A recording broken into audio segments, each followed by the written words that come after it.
सबसे पहले आज भी आके सामने आके, क्योंकि सबसे बड़ी प्रिंसिपल ऑपोजिशन पार्टी है, उसी का मैंने सबसे पहले नाम लिया। सबसे बड़ी जिम्मेदारी भी कांग्रेस पार्टी की है, क्योंकि प्रिंसिपल ऑपोजिशन पार्टी कांग्रेस ही है और जनता ने सबसे ज्यादा वोट भी कांग्रेस पार्टी को दिए हैं, बावजूद इसके कि ईवीएम के माध्यम से पिछली बार भी 20 से 25% वोटों का घपला और धांधली हर इलेक्शन में भारतीय जनता पार्टी ने की है। तो ये एक रिप्रेजेंटेशन है कि कांग्रेस पार्टी आई है, तो इसका मतलब बहुत ही ज्यादा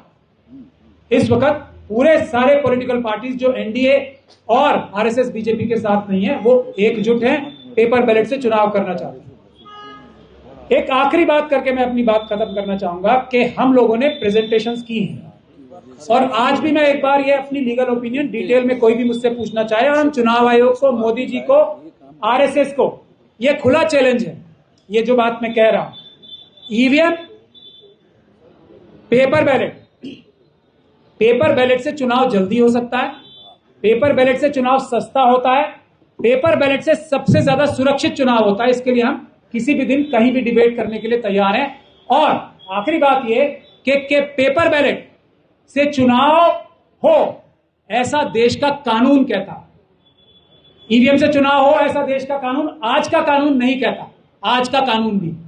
पेपर बैलेट से चुनाव होने के सारे प्रावधान मौजूद हैं। ईवीएम से चुनाव सिर्फ उस जगह हो सकता है जहां इलेक्शन कमीशन या लोकल इलेक्शन का जो ऑफिसर है वो ये डिसाइड करे किसी वजह से पेपर बैलेट से चुनाव नहीं हो सकता, इसलिए ईवीएम से चुनाव करना है। तो ये बातें जो भ्रांति फैलाई जा रही है कि ईवीएम से चुनाव होने में अब टाइम नहीं रह गया, तो ऐसा कुछ नहीं है। चुनाव आज भी जो लॉ है वो पेपर बैलेट से करने का है। और एक देवा साहेब जी हैं, उन्होंने भी पेपर बैलेट से ही, जो इस मुहिम के एक पुराने बहुत बड़े एक तरीके से जनक कहा जा सकता है, देवा साहेब जी। और जो पीपल्स कमेटी बनी है इलेक्शन रिफॉर्म्स की, उसमें सैकड़ों नहीं हजारों सीनियर ब्यूरोक्रेट, साइंटिस्ट, डिफेंस के लोगों ने ये फैसला यूनानिमसली किया है कि पेपर बैलेट से ही चुनाव होने चाहिए, अदरवाइज चुनाव होने का कोई फायदा नहीं है। इसीलिए मोदी जी और अमित शाह जी किसी देश के जनता की